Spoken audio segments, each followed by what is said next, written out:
What if the single greatest threat to the Republic wasn't a Sith Lord in a black mask, but an empire of beings so powerful they treat planets like speed bumps? In the multiverse of what-if battles, there's a matchup so brutal, so fundamentally opposed, it deserves a deep dive. This is the story of what happens when the Viltrumite Empire finds its way to a galaxy far, far away. Forget everything you know about power scaling. We're about to answer a question that breaks the mold. What happens when the Viltrumite Empire, a species of 50 warriors who leveled thousands of planets just by showing up and punching things really, really hard, arrives on Coruscant? They're expecting a quick, brutal conquest. What they find is something else entirely. 12 robed figures stand waiting, armed with nothing but laser swords and a quiet confidence that borders on arrogance. The Viltrumites see easy prey. What they've actually found is the Jedi Council, and they're about to get a masterclass in why the ability to shatter a planet means nothing against an enemy that can kill you without ever laying a hand on you. The unstoppable force has just met the ultimate hacks ability. To really get the stakes here, you have to understand what a Viltrumite is. These guys aren't just your average strong aliens. They are a biological singularity of violence. An average Viltrumite can lift over 400 tons without breaking a sweat. They can fly through space so fast, they cross galaxies in weeks, hold their breath for 2 weeks straight, and survive a casual flight through the surface of a star thanks to something they call smart atoms. Each Viltrumite is a living weapon of mass destruction, and their entire battle plan is just a blitzkrieg of overwhelming, terrifying physical power. We've seen Omni-Man kill an entire superhero team, Speedster included, before they even knew the fight had started. But the Jedi waiting for them on Coruscant, they don't measure power by how much you can lift. They measure it by their connection to an energy field that binds the galaxy together. Forget blowing up planets. The Viltrumites have never, ever faced an enemy that can kill them without throwing a single punch. They've never fought someone who knows their every move before they even think it. And they've certainly never felt the focused star-hot plasma of a lightsaber. So how does this confrontation actually play out? Let's break it down. First up, the one-on-one. You take an average Jedi Knight and put them in a room with an average Viltrumite. Let's be honest, the Jedi is probably dead. The sheer speed and strength blitz would be too much for a Knight of standard ability to even process. But that all changes when you bring in the Council's heavy hitters. A master like Mace Windu or Yoda is a completely different beast. Their force-amped speed and, more importantly, their precognition lets them dodge that initial onslaught. It doesn't matter how fast your punch is if your opponent isn't there when it lands. Still, it's an insane risk. One mistake, one slip-up, and the Jedi is paced. In most straight-up fights, the Viltrumites' raw physical dominance gives them the edge. Now let's look at the Council as a unit. This is where it gets interesting. Imagine 5 Viltrumites breach the Jedi Temple. They're met by all 12 masters. The Viltrumites fight like powerhouse individuals, but the Jedi, they fight like a single being. Their shared precognition weaves their attacks into a perfect deadly dance. You'd have one master, like maybe Plo Koon, using the Force to whip up a dense fog to blind them. At the same time, Kit Fisto engages one in a dizzying lightsaber duel, while Yoda telekinetically freezes another in midair, leaving them wide open. And then there's Mace Windu.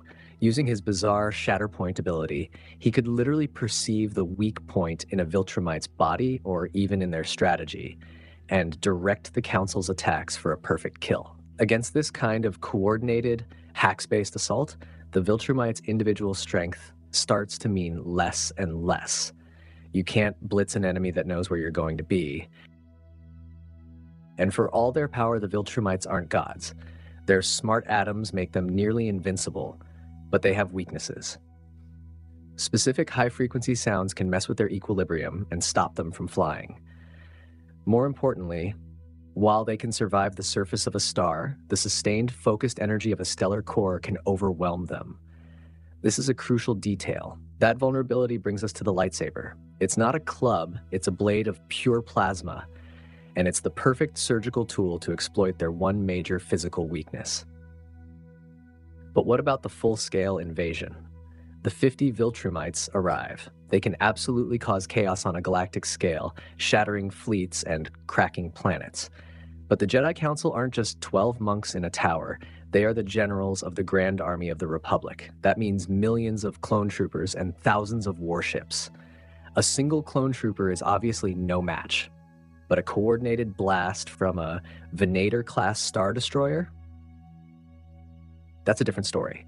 We know from the comics that nuclear-level explosions can hurt Omni-Man. Well, the firepower from a Star Destroyer's main guns is way, way beyond that. The Jedi Council, using their battle meditation and precognition for grand strategy, could lure the Viltrumites into traps, ambushing them with entire fleets. This isn't just a belief system, it's a weapon. The Viltrumites are conquerors, but they've never faced an enemy on this scale, led by generals who can see the future. Beyond the direct clash, there are those esoteric force abilities, the real hacks, that just break the rules of a physical fight. Mace Windu's Shatterpoint doesn't just find a crack in a wall. It can find the metaphorical crack in a person's spirit, the flaw in their DNA, or the exact moment their arrogance will lead to a fatal mistake. Then you have the deeper, weirder powers. A Viltrumite can't punch a plague, and the Jedi could easily commission a re-engineered scourge virus. And while Viltrumites have insane willpower, it's hard to believe an average one could resist a mind trick from a master like Yoda, who can influence minds across star systems. And of course, we have to talk about legends. In the current canon, this would be a tough, brutal war, but one the Republic could win. But in the old expanded universe, let me tell you, this was a galaxy that was way darker, way weirder. Legends Jedi have feats like moving black holes with the Force and becoming immortal energy.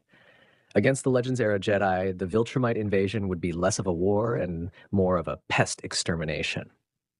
So, what's the final verdict? While a lone Viltrumite is a terrifying force of nature that could wreck most Jedi one-on-one, an invasion is a different game. The Viltrumite Empire's greatest strength, its total reliance on physical power, is also its greatest weakness. They are a world-breaking hammer in a universe where the Jedi wield scalpels that can cut the fabric of reality. The Council's precognitive teamwork, lightsabers that hit a key biological flaw, and force powers that bypass durability entirely give them the perfect toolkit.